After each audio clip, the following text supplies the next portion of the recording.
어제 대선 출마를 공식화하면서 본격적으로 정치 무대에 뛰어든 윤석열 전 총장 얘기해보겠습니다. 어제 출정식 모습 먼저 보고 얘기 시작하겠습니다. 윤석열! 윤석열! 사진 비켜요. 오늘 이것은 세미나로 빌린 것이고 정치적 목적으로 사용할 수 없다라고 돼 있습니다. 욕하잖아 욕! 하지 말란 말이야. 욕하잖아. 여긴 자유대한민국이야. 우리 안 돼가지고.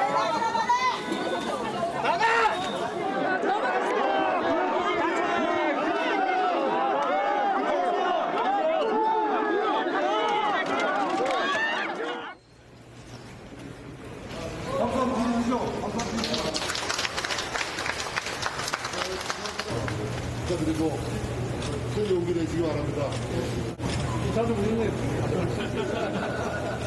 네, 다양한 말씀 나누셨는데요. 오늘 이 정도로 마무리하시면 어떨까요? 한두 분만 더 하시죠. 예, 한두 분 더 모시겠습니다.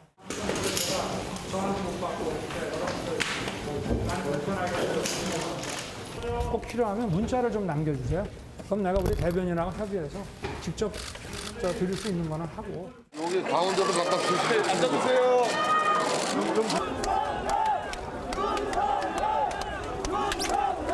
우리가 다 함께하면 할 수 있습니다. 감사합니다. 윤석열! 윤석열! 윤석열! 윤석열!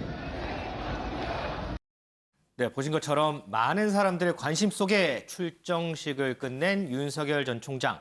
오늘부터는 공개 행사에 본격적으로 나서는 모습입니다. 오늘 얘기부터 좀 해보겠습니다. 자, 김원미 기자. 네. 오늘 오전에 뭐 한 행사장을 간 것 같은데 여기서 이준석 대표를 만났다면서요? 네, 맞습니다. 윤석열 전 총장 이 첫 공개 행보로 한 언론사의 행사장을 찾았는데요. 여기에 여야의 주요 인물들을 모두 만났는데 그 모습 같이 좀 영상으로 확인을 해볼까요?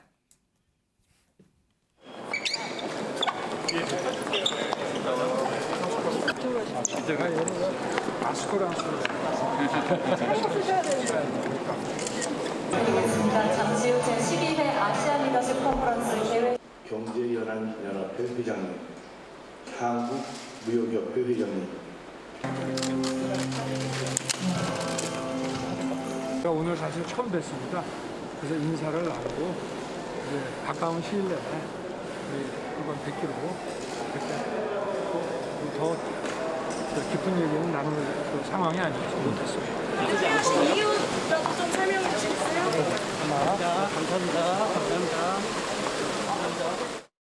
영상으로 보시면 정세균 전 총리도 만나고 또 김부겸 이 장관도 만나고 김부겸 또 총리요? 심지어 심지어 이 국민의당 안철수 대표 그리고 국민의힘 이준석 대표랑 같은 테이블에 앉았습니다. 근데 여기서 사실 관심은 이준석 대표랑 과연 이 국민의힘 입당 얘기를 했을까일 텐데요. 그렇죠, 네. 이 기자들 당연히 여기에 대해서 물었습니다. 그랬더니 이제 상당히 좀 윤석열 전 총장 말을 아끼는 모습이었는데 그러면서 한 얘기가 아까 보신 것처럼 오늘 처음 봤고 그런 얘기를 나눌 상황이 아니었다라고 얘기를 하면서 가까운 시일 안에 다시 보기로 했다라고만 얘기를 했어요. 하지만 기자들이 상당히 좀 집요하게 이번에는 이준석 대표한테도 물어봤습니다. 윤석열 총장이랑 무슨 얘기했습니까? 라고 물었더니 이 대표 역시 조만간 한번 보자는 취지로 얘기를 했다라고 얘기를 하면서 이 우리 당의 공식 채널을 통해서 소통할 수 있을 것 같다라고 얘기를 하면서 이 중립적인 입장을 견지했습니다. 그럼 입당과 관련된 얘기는 저 자리에서는 하진 않은 셈이군요. 그런 것 같아요. 자, 그리고 윤지영 기자. 네. 이후에 국회를 갔어요? 누구 네. 만나려고 국회를 간 거예요? 네, 바로 국회 출입 기자들을 만나기 위해서였습니다. 기자들을요? 네, 국회 기자실 저희가 소통관이라고 부르는데 이 소통관이 한꺼번에 가장 많은 정치부 기자들을 만날 수 있는 장소거든요. 네. 여기를 찾은 겁니다. 윤 전 총장 당시 모습 저희가 준비해봤는데요. 영상으로 확인해 보시죠.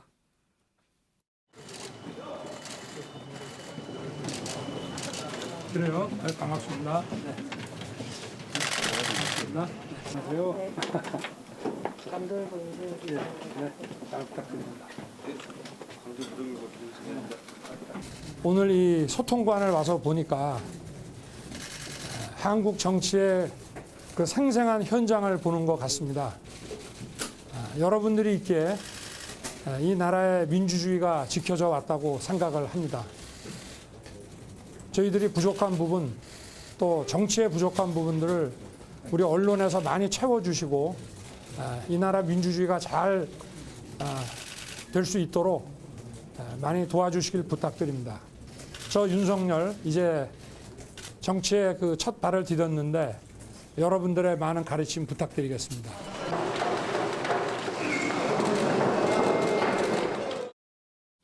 네, 기자들이 우르르 이렇게 따라다니는 모습이 굉장히 인상적인데 네. 이 처음에 나왔던 장소들 독서실 책상 같은 게 굉장히 많이 있는 그곳이 바로 국회 부스입니다. 저 부스가 각 언론사별로 일정 수의 기자들이 모여 있는 곳인데 저 부스에 있는 기자들에게 일일이 이렇게 주먹 인사를 하는 그런 모습을 보이기도 했고요. 아, 이 한두 명이 아닐 텐데요. 네, 맞습니다. 그리고 이 오늘은 기자 출신인 김기흥 부대변인 그리고 1호 영입 인사인 이석준 전 국무조정실장도 함께 동행을 하는 모습을 보였습니다.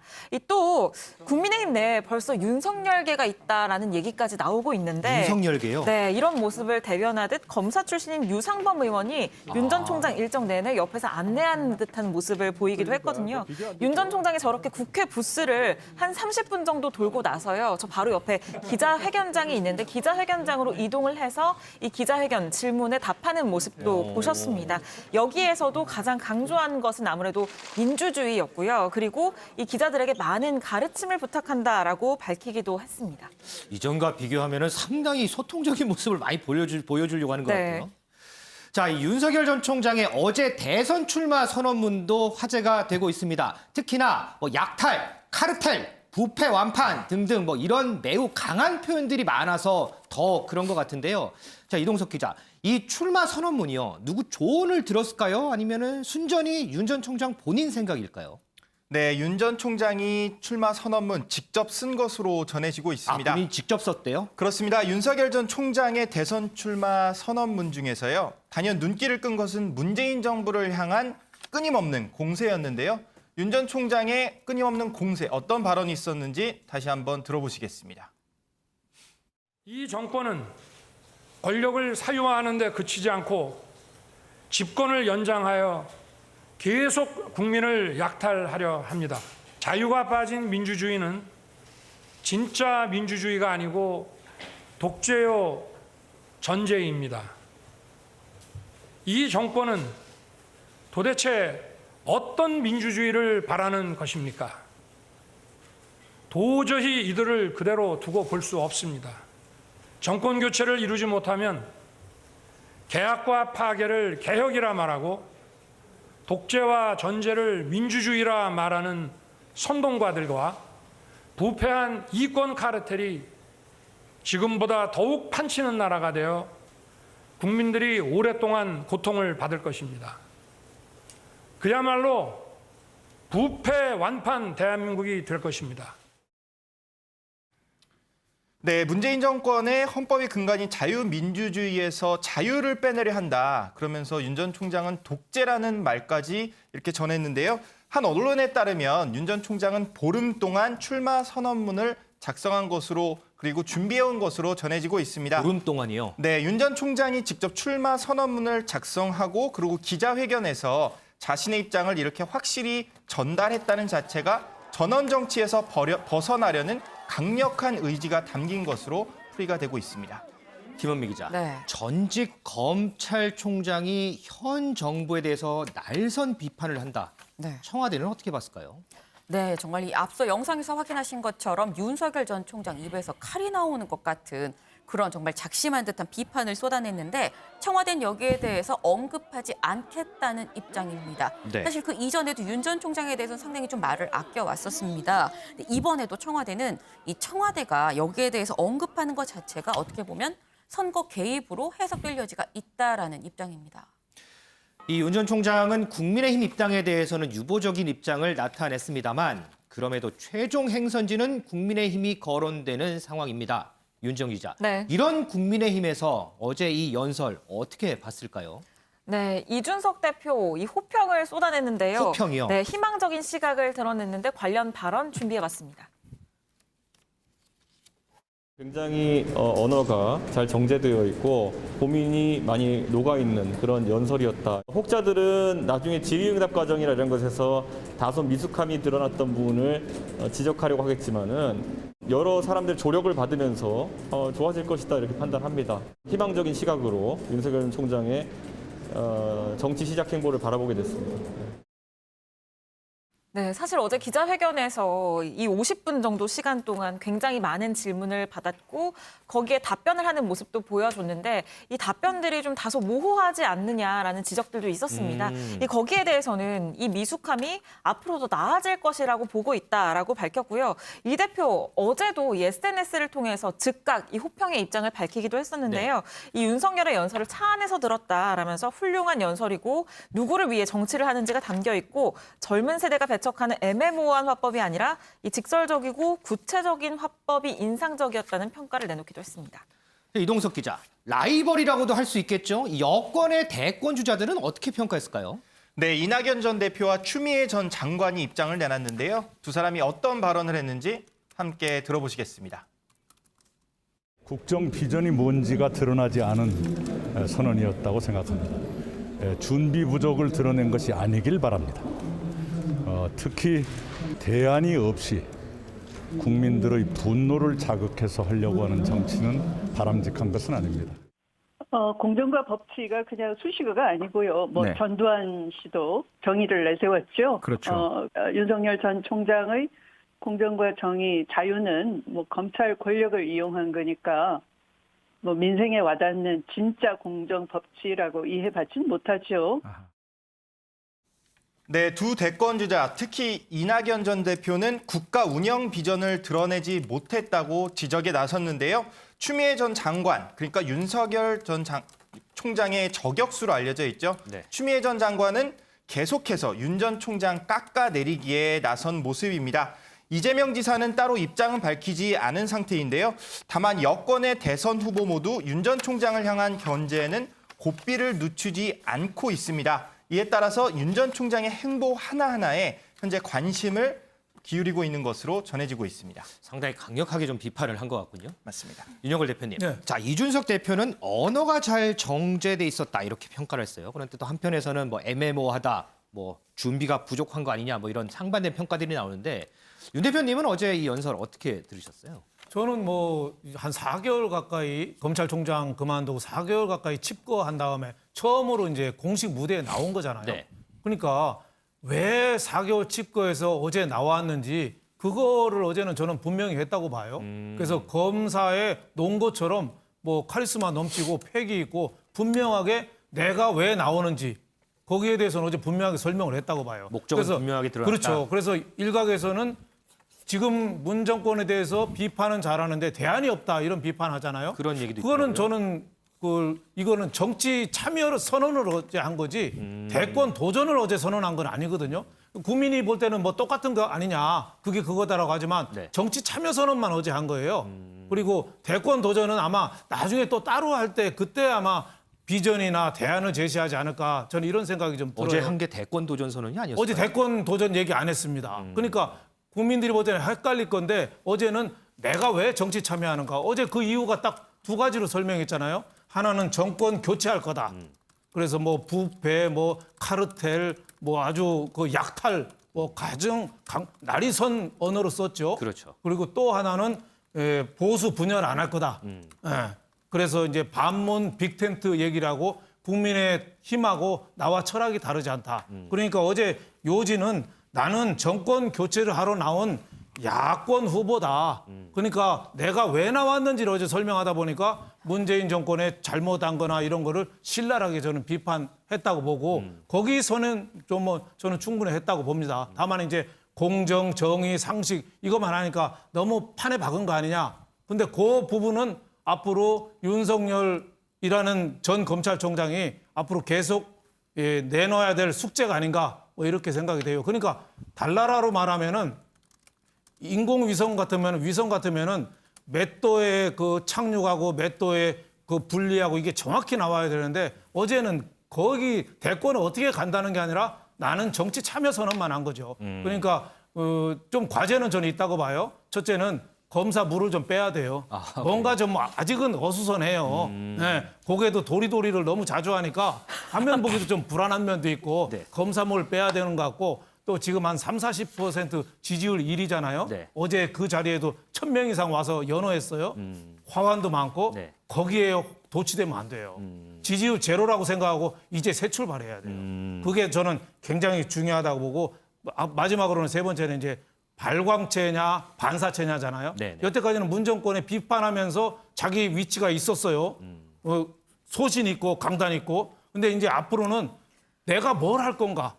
대통령 선거 뽑을 때는 국민들은 우리나라가 어떻게 달라지는 희망을 보고 뽑거든요. 그렇죠. 그거를 윤석열 전 검찰총장이 제시해야 된다. 그 과제를 저는 어제 봤습니다. 네. 그럼에도 불구하고 정치 참여 선언이라는 관점에서는 분명한 목적을 얘기를 했다. 이렇게 그렇죠. 왜 평가하시는군요. 참여하는가는 뭐 많은 사람들이 이해는 했다. 저는 이렇게 봅니다.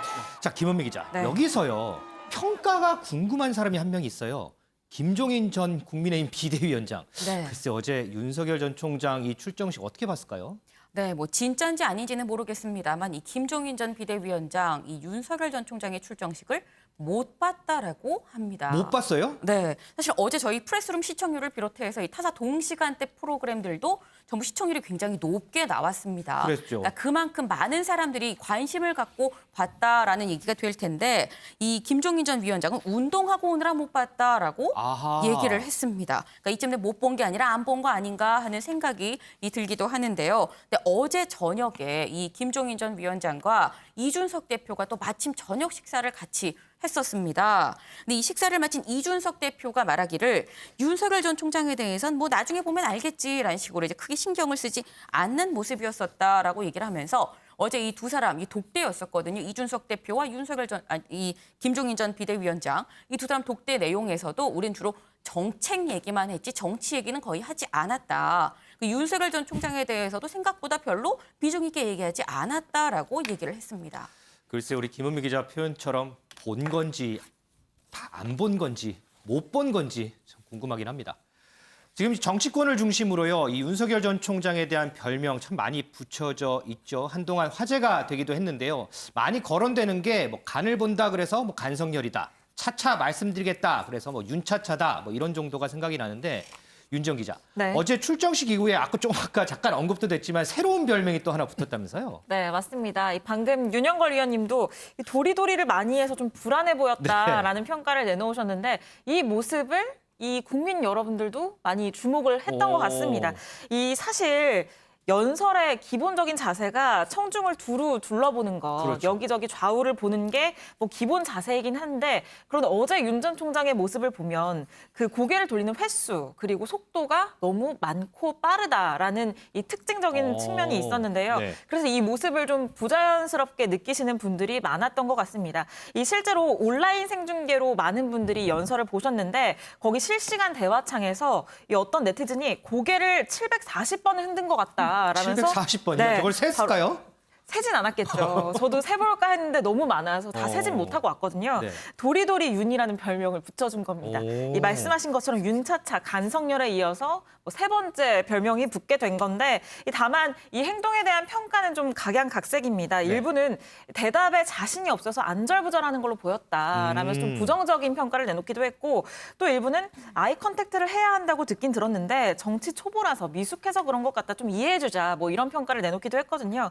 어쨌든 이 도리도리 윤이라는 별명 굉장히 통상적으로 사용을 하게 되는 별명이 될 걸로 보이는데 이것도 SNS 소개란에 추가를 해야 되는 건 아닌가 싶기도 합니다.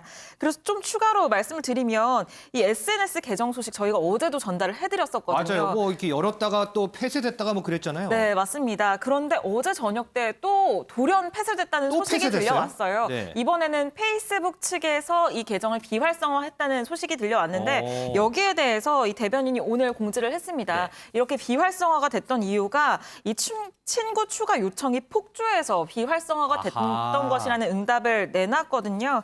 그만큼 이 윤 전 총장의 직접 소통 행보에 대한 관심이 폭발적이다라는 걸 이 페북 계정 비활성화 또 다양한 많은 별명들로 보여줄 수 있는데 앞으로도 이런 관심을 이어갈지는 결국에는 어떤 메시지를 전달을 할지 그것에 따라서 갈려 있을 것이라는 평가가 나옵니다.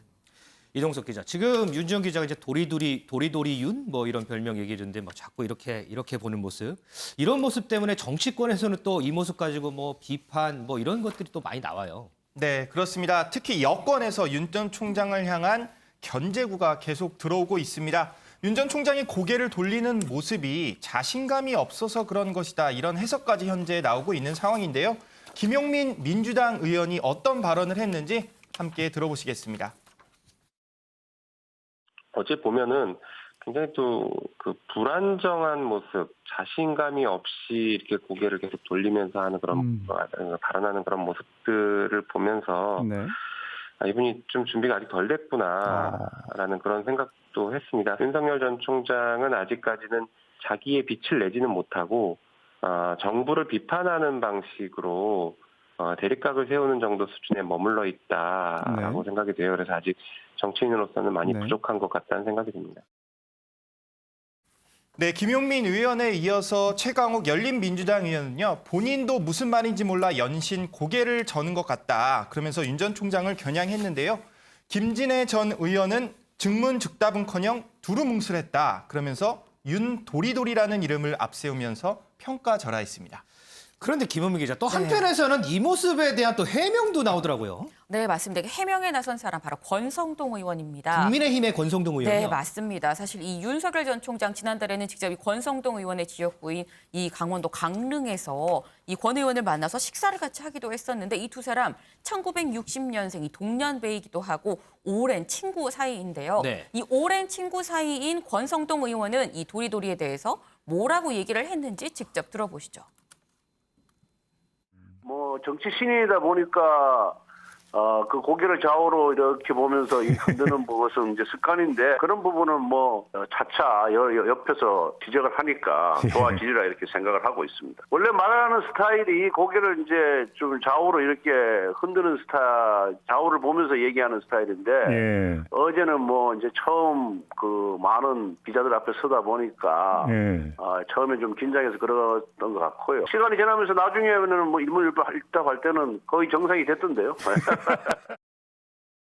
네, 확실히 이제 친구라서 팔이 안으로 굽는다고 나중에 되니까 좀 정상으로 돌아오더라라고 얘기를 하는데, 이 하는 얘기가 원래 윤석열 전 총장의 이 말하는 스타일이 좌우로 좀 이렇게 청중을 보면서 말을 하는 스타일이어서 그런 거지, 어제는 좀 더 긴장해서 그런 것 같다, 앞으로 차차 좋아질 것 같다라고 얘기를 했습니다. 차차 좋아진다고 생각을 하는군요. 네.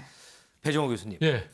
굉장히 불안한 모습이다. 준비가 안 된 것 같다. 아니다. 원래 그런 스타일이다. 이거 습관이다. 막 이런 얘기 나와요.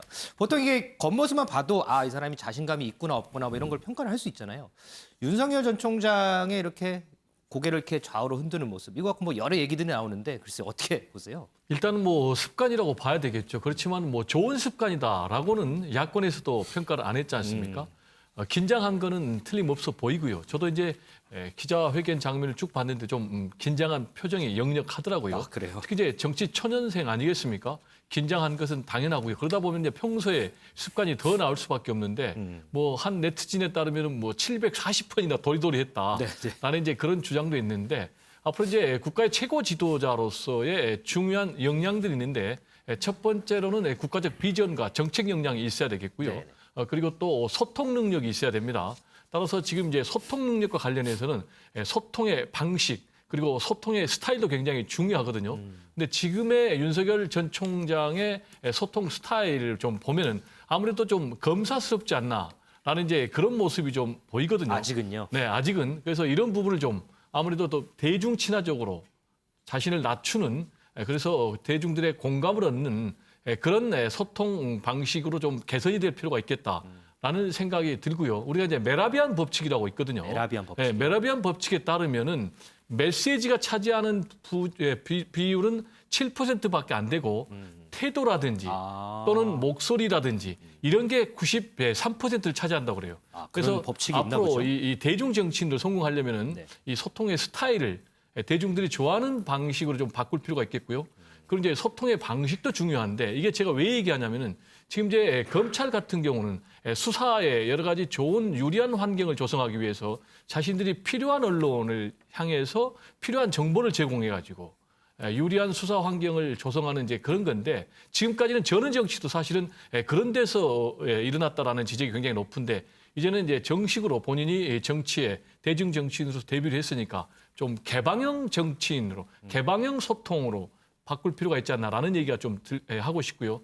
역시 이제 중요한 것은 대선 주자 1위의 그런 정치인이기 때문에 앞으로 윤석열 전 총장은 걸음걸이 또는 얼굴 표정, 숨소리 하나하나까지 다 검증의 무대에서 검증을 받을 것이다 라는 얘기를 좀 강조를 하고 싶습니다. 윤석열 전 총장이 배종욱 교수의 논평을 들으면 이 권성동 의원의 말처럼 차차 앞으로 좋아질 겁니다. 이런 대답을 하지 않을까 싶습니다. 그리고 윤 전 총장 어제 기자들과 질의응답을 했는데 여기서 일본 기자가요. 한일 관계에 대해서 질문을 했습니다. 여기에 대해서 윤 전 총장 죽창가라는 단어를 언급했는데요. 어제 모습 먼저 보겠습니다. 지금 한일 관계는 뭐 국민 여러분들께서 다 아시겠지만 수교 이후에 가장 지금 관계가 열악해지고 이제 회복이 불가능할 정도까지 지금 관계가 아주 망가졌습니다. 외교는 실용주의, 실사구시, 현실주의에 입각을 해야 되는데 어떤 그 이념 편향적인 죽창가를 부르다가 지금 여기까지 왔습니다. 그리고 이 정부가 지금 정권 말기에 이걸 어떻게든 또 수습을 해보려고 하는데 이제는 뭐 잘 되지 않는 것 같습니다. 윤지영 기자, 죽창가. 이거 이전에 누가 먼저 언급한 사람 있지 않아요? 네, 맞습니다. 그래서 이 발언이 더 주목을 받고 있는데요. 이 발언 조국 전 장관을 겨냥한 발언으로 읽히기 때문입니다. 조국 전 장관이요? 네, 왜냐하면 이 죽창가 조국 전 장관이 청와대 민정수석으로 재직했던 지난 2019년에요. 사용했던 말이기 때문입니다. 이 당시 일본의 수출 규제로 인해서 양국의 갈등이 최고조로 고조된 상황에서 이 동학 농민혁명과 항일 의병을 소재로 한 이 노래 죽창가를 조국 전 장관이 SNS에 직접 올렸기 때문인데요. 그래서 나온 이 발언에 대해서 조 전 장관 즉각적으로 또다시 반응에 나섰습니다. 아, 그래요? 네, 조 전 장관은 일본 정부와 유사한 역사 의식에 경악한다라면서요. 윤 전 총장을 향해서 일본 관련 질문들을 저렇게 쏟아냈고요. 그러면서 윤석열의 역사의식 없는 대선 출마 선언을 접하고 다시 올린다면서 죽창가 링크를 다시 공유를 했습니다. 그리고 여기에 이어서는요. 이 문재인 정부 때문에 한일 관계가 망가졌다는 사람들과 문재인 정부 덕분에 한일 관계가 역전됐다는 사람들이 있다. 윤석열 씨는 전자에 속함을 공표했다고는 SNS 게시물을 올리기도 했습니다. 이동석 기자, 이 죽창가라는 단어 때문에 민주당에서는 상당한 비판 나오던데요. 네, 강한 불만이 이곳저곳에서 민주당 내에서 나오고 있습니다. 이낙연 전 대표는요, 죽창가 대목에서 눈을 의심했다. 그러면서 역사인식의 천박함이 그런 망발을 윤봉길 기념관에서 할 수 있는 무감각이 충격적이었다고 밝혔습니다. 이 전 대표는 죽창가 발언에 착잡하다는 입장도 전했는데요. 우원식 의원은 도가 한참 지나친 망발이었다. 윤 전 총장이 아직도 굴종적 한일 관계를 매몰된 일부 구구식 역사인식의 소유자라는 사실이 놀라울 따름이라면서 비판 대열에 합류했습니다. 자, 그리고 김은미 기자. 네. 송영길 대표가 윤석열 전 총장 관련해서 무슨 문자 메시지를 봤어요? 이게 오늘 오전에 상당히 많이 기사화됐던데요. 네, 맞습니다. 이 송영길 대표 어제 이 국회 본회의장에서 누군가한테 문자를 보내는 모습이 딱 찍혔습니다. 바로 지금 보는 저 모습인 건데요. 이 문자 내용을 보니까 윤석열 전 총장에 대한 얘기였습니다. 이 윤 전 총장 굉장히 긴 내용이었는데 한 5가지 항목이었는데 그중에 좀 요약을 해서 말씀을 드리면 측근 수사 무마 의혹, 장모 의혹 등등 자기 그리고 주변의 어떤 의혹에 대해서는 좀 관대하고 과거 특수통들을 검찰 요직에 앉히는 등 이 권력을 좀 사유화하지 않았느냐라는 이런 내용의 문자였었는데요. 이 문자 송 대표가 당 대변인한테 보내는 문자였습니다. 근데 이 문자를 보내던 어제가 지금 저희가 계속 쭉 말씀을 드립니다만 이 어제는 윤석열 전 총장이 이 출정식을 가졌던 바로 그런 날이잖아요. 네. 그러다 보니까 윤 전 총장이 이 정치에 참여하겠다고 출정식을 가진 날, 이 평소 윤석열 엑스파일을 차곡차곡 준비했다고 얘기하는 이 송영길 대표가 그렇죠. 이 당 대변인한테 윤 전 총장에 대한 비판의 내용을 문자로 보내는 모습이 지금 보시는 것처럼 딱 포착이 되다 보니까 논란으로 커지고 있습니다.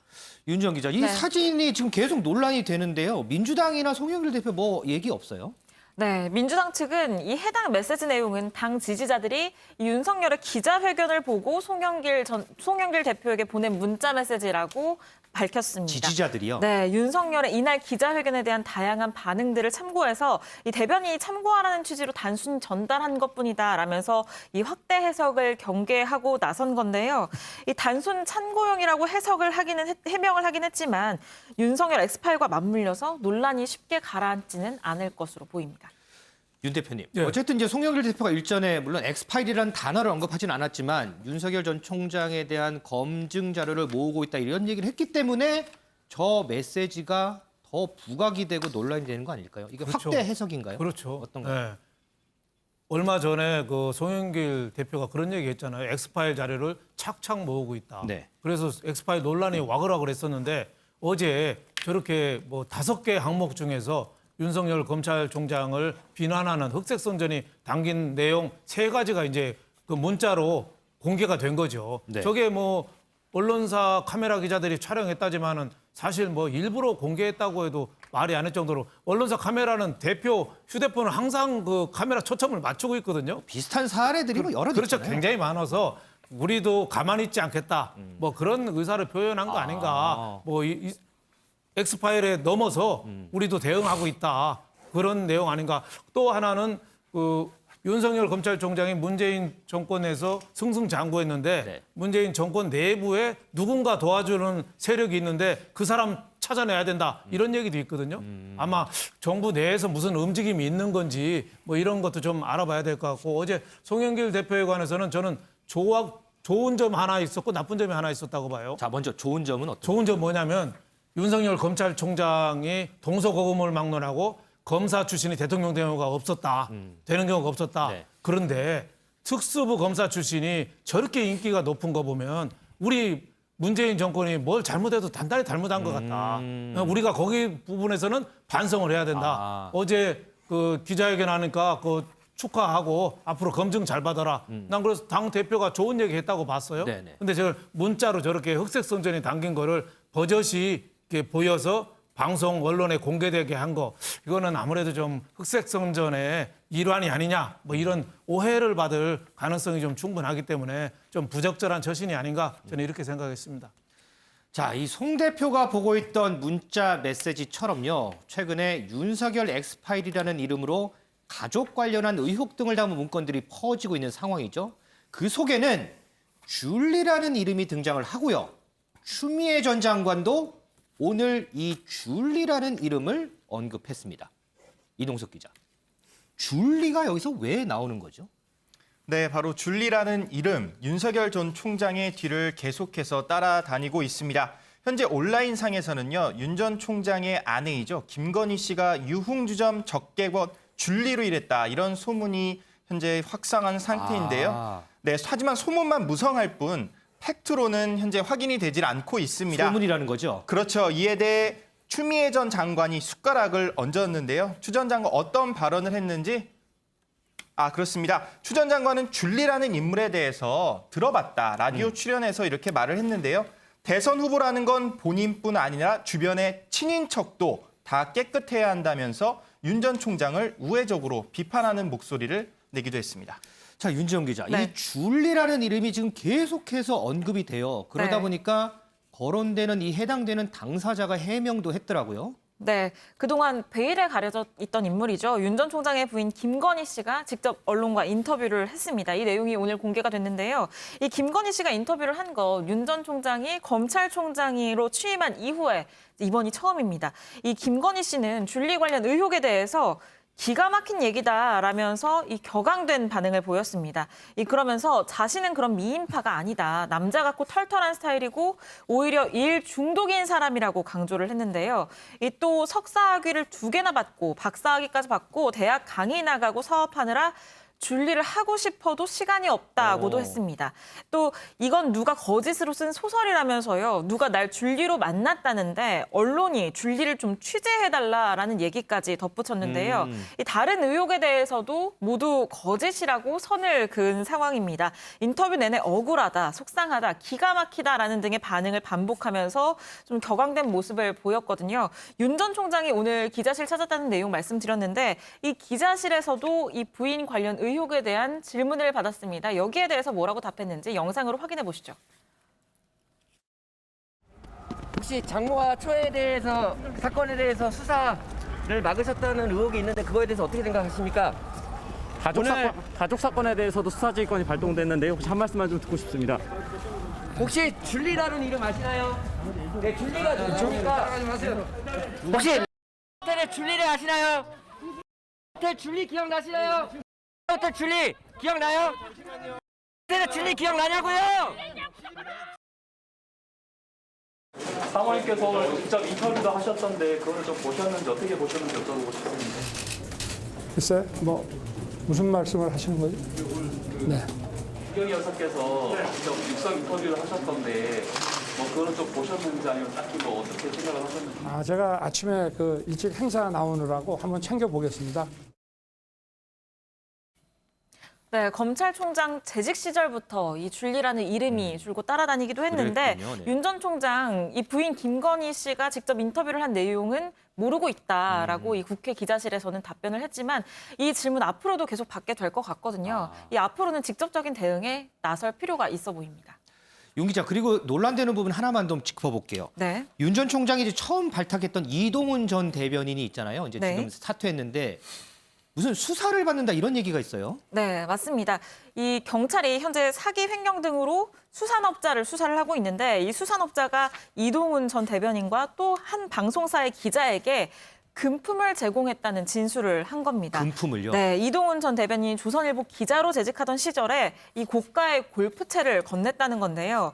이 경찰은 현재 이 전 대변인을 피해자 신분으로 입건하고 청탁금지법 위반 혐의로 조사를 하고 있습니다.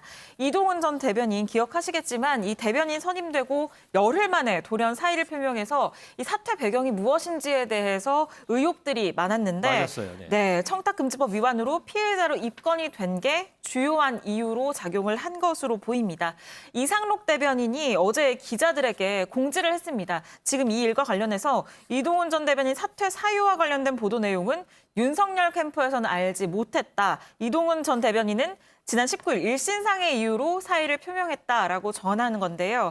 이 오늘 윤 전 총장도 기자실 방문했을 때 이동훈 전 대변인 관련 질문을 받았거든요. 아, 그래요? 네, 여기에 대해서는 본인의 신상 문제이기 때문에 자신의 개인적인 이유로 그만두고 싶다고 해서 서로가 양해를 구했다라는 답변 외에 별다른 언급은 꺼리는 모습을 보였습니다.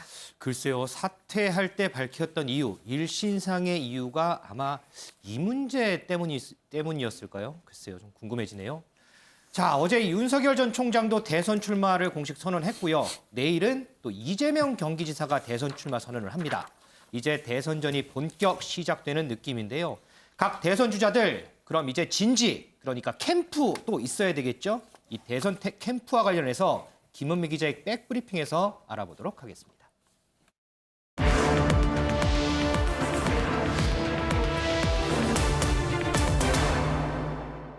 김은미 기자. 네. 자, 먼저 어제 이제 대선 출마 선언했던 윤석열 전 총장부터 알아보겠습니다. 윤 전 총장 캠프는 어디다 차리나요? 네, 윤석열 전 총장의 캠프 바로 광화문에 있습니다. 광화문이요? 네, 이 말을 이롭게 하는 자리다라고 해서 이 이마 빌딩이라는 이름이 이렇게 붙여진 이 빌딩인데요. 오. 이 과거 조선 건국을 설계했었던 정도전의 집이 있었던 그런 자리입니다. 그렇군요. 이 정도전이 집터를 고를 때 이 백자천손 이 100명의 아들 그리고 1000명의 손자가 이 1000명의 손자를 볼 수 있는 이 명당자리라고 지목한 곳인데요. 네.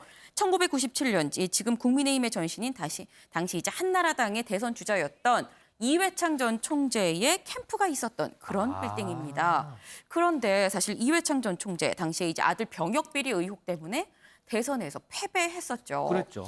그럼 통상 이 캠프를 꾸릴 땐 승자의 기운을 좀 받기 위해서 선거에서 이긴 사람이 썼던 그 빌딩에 들어가기 마련인 건데 맞아요. 네네. 이번에 윤석열 전 총장은 이 대선에서 패배했었던 이회창 전 총재가 썼던 그 빌딩에 들어간 게 좀 이례적이긴 합니다.